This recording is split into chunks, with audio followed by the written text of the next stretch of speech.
CPM கட்சியோட மாநில செயலாளர் பே சண்முகம் என்ன பேசிக்கிட்டு இருக்காரு அப்படின்னா, திமுகவும் அதிமுகவும் கூட்டணி வச்சு விஜயை எதிர்ப்பாங்க. இந்த கூட்டணியை மக்கள் ஏற்க மாட்டாங்க. ஆனா இவங்க 2 பேரும் இணைவதற்கான பேச்சுவார்த்தைகள் நடைபெற்று கொண்டிருக்கு அப்படின்னு சொல்லி திரும்ப திரும்ப பேசிக்கிட்டு இருக்காரு. இது சிபிஎம் கட்சியோட வேலையா அப்படிங்கிறது நம்மளோட கேள்வி. இந்த 2 கட்சிகளும் சேருமா சேராதா அப்படிங்கிறது அந்த 2 கட்சிகளோட முடிவு. சேர்ந்தா ஏத்துக்கலாமா வேணாமா அப்படிங்கிறது மக்களோட முடிவு. இதை பத்தி பேச சிபிஎம் கட்சிக்கு ஃபர்ஸ்ட் தகுதி இருக்கா அப்படிங்கிற ஒரு விஷயம் இருக்கு.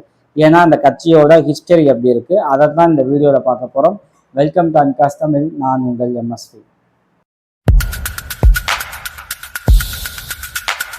திமுக அதிமுக கூட்டணி வைக்கிறா இல்லையாங்கிறது செகண்ட்.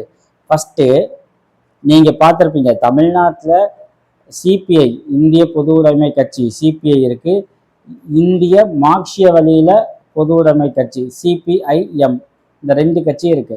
இந்த 2 கட்சிகளும் சேர்ந்து ஏதாவது ஒரு கூட்டணியில இருக்கும்.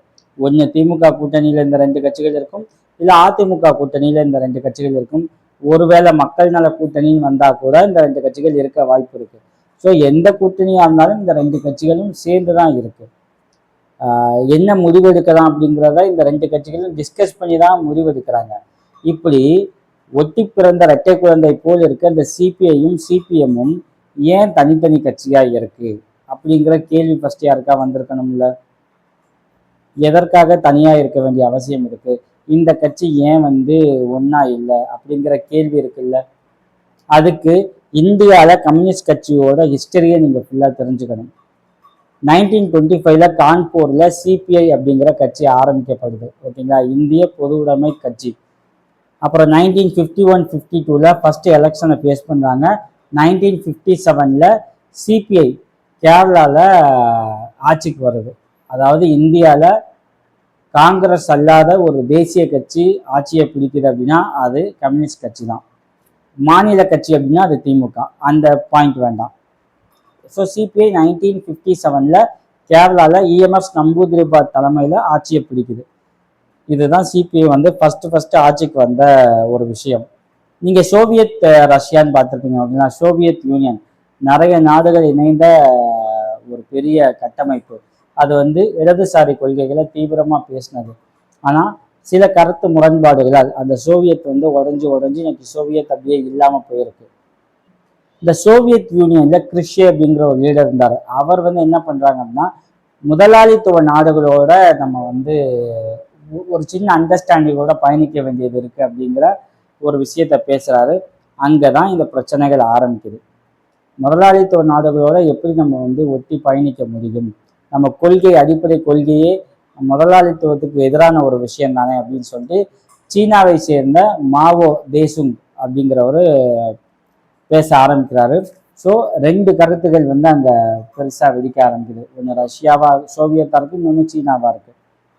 ஸோ கம்யூனிஸ்ட்லேயே ஒரு பிரிவினர் மாவோவோட கருத்தை அக்செப்ட் பண்ணிக்க ஆரம்பிக்கிறாங்க.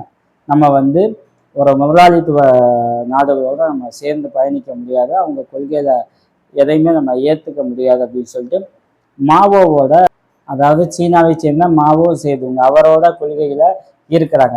இப்படி வரும்போது இந்த கம்யூனிஸ்ட் கட்சிகளை இருவேறு கருத்துக்கள் பிரிவு ஆரம்பிச்சிச்சு. ஸோ சிபிஐ ஒரு பிரிவினர் இருக்காங்க அப்படின்னா அவங்களுக்கு எதிராக இன்னொரு பிரிவினர் கொஞ்சம் கொஞ்சமா உருவாக ஆரம்பிச்சுட்டே இருக்காங்க. அவங்களுக்கு எந்த நேமும் கிடையாது. ஆனா ஒரு எதிர்கோஷ்டினர் அப்படிங்கிற ஸ்டேஜ்ல உருவாக ஆரம்பிச்சிட்டாங்க. அந்த டைமிங்ல தான் 1962 இந்தியா சீனா போர் நடக்குது. இந்த இந்தியா சீனா போர்ல சிபிஐ என்ன பண்ணுது அப்படின்னா, நம்ம நேருவோட அரசுக்கு சப்போர்ட் பண்ணுவோம் அப்படிங்கிற ஸ்டாண்ட் எடுக்கிறாங்க. இந்த எதிர்த்தரப்பினர் இருக்காங்க பார்த்தீங்களா, அவங்க சீனாக்கு சப்போர்ட் பண்ணலாம். அட் த சேம் டைம் நேருவோட ஆட்சியில் இருக்க வர்க்க முரண்பாடை தீவிரமா பேச ஆரம்பிச்சாங்க. ஸோ இந்த முக்கியமான டைமிங்ல நீங்க இந்தியாவுக்கு சப்போர்ட் பண்ணாம இந்தியாவில் இருக்க சின்ன சின்ன பிரச்சனைகளை பேசிக்கிட்டு இருக்கீங்க அப்படிங்கிற கோபம் இங்க உருவாக ஆரம்பிக்குது. அதன் அடிப்படையில 1962-63 கிட்டத்தட்ட ஒரு வருஷம் இந்த எதிர்த்தரப்பினர்ல இருக்க கம்யூனிஸ்டுகள் கைது செய்யப்பட்டு இருக்காங்க. ஸோ நம்ம என்ன பண்ணியிருப்போம், கம்யூனிஸ்ட் அப்படின்னாலே இடதுசாரி அப்படின்னு தான் நினச்சிக்கிட்டு இருக்கோம். இப்போ என்ன ஆகுது அப்படின்னா இந்த கம்யூனிஸ்ட்லயே 2 பிரிவினர் உருவாக்கிட்டாங்க.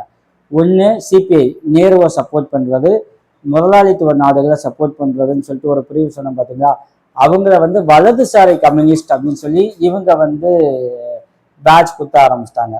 ஸோ அவங்க வலதுசாரி கம்யூனிஸ்ட், இவங்க இடதுசாரி கம்யூனிஸ்ட். கேட்கவே காமெடியா இருக்குல்ல. இப்படியான பிரச்சனைகள் இந்தியாவில் நடந்திருக்கு. அதுதான் முக்கியமான விஷயம். ஏன்னா அந்த ஹிஸ்ட்ரிலாம் நிறைய பேர் வெளியில சொல்றதே கிடையாது. கம்யூனிஸ்ட் அப்படின்னாலே அவங்க வந்து லெஃப்ட் விங் அப்படின்னு பேசிடுறாங்க. ஸோ இங்கே ரைட் விங் கம்யூனிஸ்ட் அப்படின்னு சொல்லி ஒரு பேட்ச் குத்தப்பட்டிருக்கு. 1964 March 7 மும்பையை சேர்ந்த த கரண்ட் அப்படிங்கிற ஒரு பத்திரிகை வந்து 4 லெட்டர்ஸை வந்து ரிலீஸ் பண்றாங்க. அந்த 4 லெட்டர்ஸ் என்ன அப்படின்னா, சிபிஐயோட லீடர் எஸ்ஏ டாங்கி அப்படிங்கிறவர் அன்னைக்கு இருந்த பிரிட்டிஷ் அரசுக்கு எழுதின ஒரு லெட்டர். அவர் வந்து அப்போ வந்து சிறையில் இருக்காரு. நீங்கள் என்னை விடுவிக்கலாம், நீங்கள் விடுவிச்சிங்க அப்படின்னா நான் வந்து உங்களுக்கு தேவையான ஃபேவராக நடந்துக்குவேன் அப்படிங்கிற அடிப்படையில் அந்த லெட்டர் எழுதப்பட்டிருந்துச்சு. அந்த லெட்டரில் என்ன எழுதியிருக்கு அப்படின்னா, நான் என்னோட பேச்சிலோ அல்லது எழுத்திலோ மன்னர் மகாராஜாக்கு துரோகம் விளைவிக்கும் வேலையை ஒருபோதும் செய்ததில்லை, இனியும் செய்ய மாட்டேன் அப்படின்னு ஒரு குறிப்பு இருக்கு. அப்படிங்கிறது தான் முக்கியமான விஷயம். எஸ்ஏ டாங்கி என்ன சொன்னார் அப்படின்னா, இந்த லெட்டர் போலியான லெட்டர், நான் எழுதவே இல்லை அப்படிங்கிறது இந்த சிபிஐயோட எஸ்ஏ டாங்கோட பதில். ஆனால் அந்த ஆப்போசிட் கோஷ்டி என்ன பண்றாங்க அப்படின்னா, இது உங்க செல்வாக்கை பயன்படுத்தி நீங்க வந்து பொய் பேசிட்டு இருக்கீங்க, இது நீங்க எழுதின லெட்டர், நீங்க வந்து பிரிட்டிஷுக்கும் வலதுசாரி அரசுக்கும் சப்போர்ட்டா செயல்பட்டு இருக்கீங்க அப்படிங்கிற குற்றச்சாட்டு இன்னும் வலுவா மாறுச்சு. இந்த ஸ்டேஜில் இந்த வலதுசாரி கம்யூனிஸ்ட் இருக்காங்க பார்த்தீங்கன்னா, இது போலியான லெட்டர் அப்படிங்கிறாங்க. இந்த இடதுசாரி கம்யூனிஸ்ட் என்ன பண்றாங்க, இது போலினா நீங்க கையெழுத்து நிபுணர்கள்ட்ட கொடுத்து இந்த லெட்டர் உண்மையா பொய்யான்னு ஆய்வு செய்யணும் அப்படின்னு வலியுறுத்தாங்க. ஆனா அதுக்கு இந்த வலதுசாரி கம்யூனிசம் வந்து ஒத்துக்கல, முடியாது அப்படின்ட்டாங்க. இப்போ 1964 April 11 ஓகேங்களா, சிபிஐ மாநாடு இருக்கு. அங்க இஎம்எஸ் நம்பூதிரிபாட், ஜோதி பாசு உள்ளிட்ட 32 லீடர்ஸ் வந்து வெளியே வராங்க. நாங்க தான் உண்மையான சிபிஐ, அது சிபிஐ இல்லை அப்படின்னு சொல்லி ஆரம்பத்துல கொஞ்சம் பிரச்சனை பண்ண ஆரம்பிக்கிறாங்க. பட் ஒரு ஸ்டேஜுக்கு மேல இனி வந்து அந்த கட்சியை வந்து நம்ம டேக் ஓவர் பண்ண முடியாது, நம்ம புதுசா ஒரு பார்ட்டியை ஆரம்பிக்கலாம் அப்படிங்கிற ஸ்டேஜுக்கு வராங்க. அதுக்காக October 31 November 7 வரைக்கும் கல்கத்தால ஒரு பெரிய மாநாடு நடக்குது. அந்த மாநாட்டில் தான் இந்திய பொது உடைமை கட்சி மார்க்சிஸ்ட் சிபிஐஎம் அப்படிங்கிற ஒரு கட்சி உருவாக ஆரம்பிச்சது. அந்த கட்சியோட முதல் பொதுச் செயலாளர் சுந்தரையர், பி சுந்தரையர் அப்படிங்கிறவர் அந்த கட்சியோட முதல் பொதுச் செயலாளர். அவரோட புக்கு நான் அவனை படிச்சிருக்கேன், என்கிட்ட இருக்கு. உண்மையிலே வந்து நிறைய களத்துல நிறைய போராடி இருக்கார் பி சுந்தரையர். வழக்கம் போல எல்லா கட்சியும் ஒரு கட்சியில இருந்து பிரிஞ்சு வந்தா என்ன சொல்லுவாங்களோ அதே குற்றச்சாட்டு. சிபிஐ வந்து அந்த புரட்சிகர கொள்கையை விட்டுச்சு, மக்களுக்கான அடித்தள அரசியலை செய்ய விட்டுட்டு வலதுசாரிகளோட கூட்டணி சேர்ந்திருக்கு அப்படின்னு சொல்லி இந்த சிபிஐஎம் அவங்க வந்து குற்றச்சாட்டு பெருசா வச்சாங்க. இந்த 2 கட்சிகளுக்கும் இடையில வார்த்தை போரும் அறிக்கை போரும் பரபரப்பா வந்தது.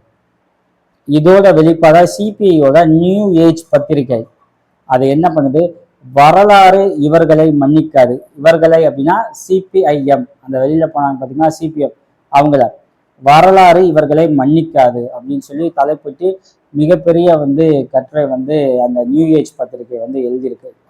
இப்படி வரலாறும் மன்னிக்காதுன்னு இந்த சிபிஎம் மேல ஒரு குற்றச்சாட்டு வச்ச சிபிஐயை வலதுசாரின்னு பேசின சிபிஎம், இந்த 2 கட்சிகளும் திரும்ப சேரலையா? சேர்ந்திருக்காங்க தானே, பேசியிருக்காங்க தானே, அதை மக்கள் ஏற்றுக்கிட்டாங்களா ஏற்றுக்கலையா செகண்ட், ஓகேங்களா? ஆனால் சேர்ந்தாங்கல்ல, எதன் அடிப்படையில் சேர்ந்தாங்க, எந்த பேசிஸ்ல இவங்க சேர்ந்தாங்க? இப்போ இவங்க சேர்ந்தாங்க அப்படிங்கிறதுக்காக திமுகவும் அதிமுகவும் சேர்ந்தா மக்கள் ஏற்றுக்குவாங்க அப்படிங்கிறத நான் மீன் பண்ணலை.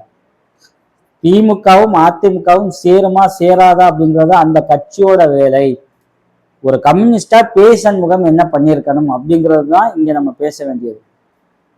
ஆளுங்கட்சி செய்யக்கூடிய தவறுகளை பேசணும், அதை பேசாம எதிர்கட்சியில இருக்க திமுகவோட தவறுகளையும் அந்த கட்சியை விமர்சிச்சுக்கிட்டும் இருக்கிறது ஒரு கம்யூனிஸ்டுக்கு அழகா? இப்போ ஆளுங்கட்சிக்கு சப்போர்ட் பண்ணாங்க சிபிஐ அப்படின்னு தானே வந்து நீங்க அவங்கள வலதுசாரி அப்படின்னு பேசுனீங்க. இன்னைக்கு நீங்க என்ன பண்ணிட்டு இருக்கீங்க? சிபிஎம் எதிர்கட்சியா இருக்க திமுகவை வந்து கிரிட்டிசைஸ் பண்ணிட்டு ஆளுங்கட்சியா இருக்க தாவேக்காக்கு நீங்க வந்து என்ன பண்ணிட்டு இருக்கீங்க? சப்போர்ட் பண்ணிட்டு இருக்கீங்க. அப்ப நீங்க ஒரு வலதுசாரி தன்மையோட செயல்பட்டு இருக்கீங்க அப்படின்னு ஒரு குற்றச்சாட்டு வச்சா அதை நீங்க அக்செப்ட் பண்ணிக்கிறீங்களா? சரி, இந்த ரெண்டு கட்சி சேர்ந்துட்டாங்கன்னு பார்த்தோம். எப்படி சேர்ந்தாங்க அப்படிங்கிறதையும் பார்த்துருவோமே. 1970 to 77 சிபிஐ வந்து காங்கிரஸோட சேர்ந்து கேரளாவை ரோல் பண்ணிட்டு இருக்காங்க. அகைன் இவங்க வலதுசாரியில் இருக்காங்க, காங்கிரஸோட சேர்ந்துட்டாங்க அப்படிங்கிற ஒரு குற்றச்சாட்டை சிபிஐஎம் வச்சுக்கிட்டே இருக்கு. 1980 காங்கிரஸ் அலையன்ஸ்ல இருந்து சிபிஐ வெளில வருது. அப்படியே தமிழ்நாட்டுக்கு வந்தீங்க அப்படின்னா எம்ஜிஆர் தலைமையிலான அதிமுக கூட்டணியில சிபிஐ சிபிஎம் ரெண்டு கட்சியும் ஒரே கூட்டணிக்குள்ள வராங்க ஃபர்ஸ்ட் டைம்.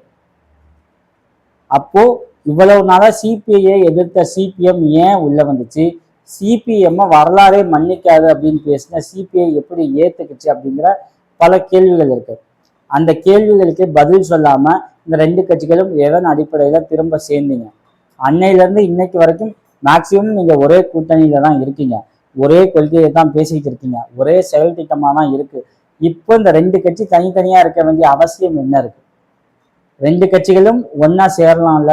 இந்த கூட்டணிக்கு இடதுசாரி முன்னணின்னு நீங்க பேர் வச்சீங்கல்ல, ஓகேங்களா? அதே மாதிரி இந்த இடதுசாரிகள் ரெண்டு கட்சி ஒன்னா இணைகிறதுல என்ன தப்பு?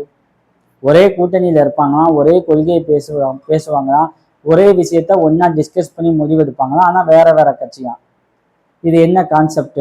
ஓகே, ஸோ ஏடிஎம்கே கூட்டணியில ரெண்டு பேர் சேர்ந்தாங்க, 162 சீட்டு வின் பண்ணி மெஜாரிட்டியா அந்த ஏடிஎம்கே வந்து வின் பண்ணிச்சு.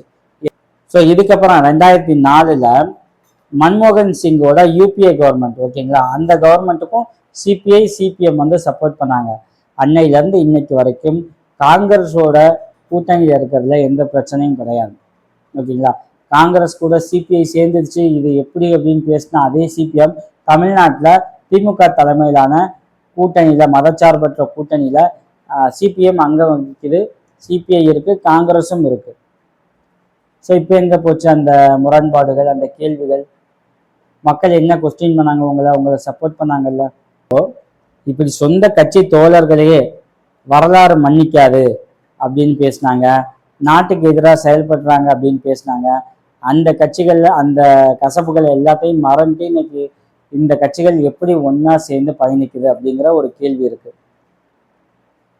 ஸோ காலமும் நேரமும் சூழ்நிலையும் தீர்மானிக்கும். ஏன்னா மகாராஷ்டிரால காங்கிரஸுக்கும் சிவசேனாக்கும் ஆகவே ஆகாது. ஆனா இந்த ரெண்டு கட்சிகள் இன்னைக்கு கூட்டணி, யாரை எதிர்த்து? பிஜேபி எதிர்த்து. அதே மாதிரி சரத்பவார், அவருக்கும் காங்கிரஸுக்கும் ஆகாது, அங்கிருந்து பிரிஞ்சு வந்தவர் இன்னைக்கு காங்கிரஸோட நிக்கிறார். ஏன்? பிஜேபி எதிர்க்கணும். ஓகே, வெஸ்ட் பெங்கால்ல காங்கிரஸுக்கும் திரிணாமுல் காங்கிரஸுக்கும் ஆகாது, ஏன்னா அங்கிருந்து வந்தவங்கன்னா திரிணாமுல் காங்கிரஸ், மம்தா பானர்ஜி.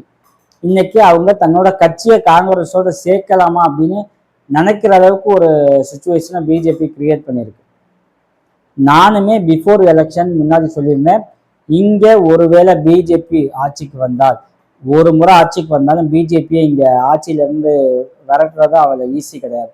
அப்படி ஒருவேளை பிஜேபி ஆட்சிக்கு வந்தால் அதிமுகவும் திமுகவும் இணையக்கூடிய வாய்ப்பு இருக்கும் அப்படின்னு நான் பேசினேன். இன்னைக்கு பிஜேபிக்கு பதிலாக அது விஜய் வந்திருக்காரு. விஜயோட ஒரு எலெக்ஷனுக்கே இந்த ரெண்டு கட்சிகளும் கூட்டணி சேர்ந்தாங்க அப்படின்னா விஜய் ஒரு மாஸ் லீடரா தென்பட ஆரம்பிச்சிருவார் அப்படிங்கிற ஒரு தயக்கம் வந்து ரெண்டு கட்சிகள்கிட்டையும் இருக்கு.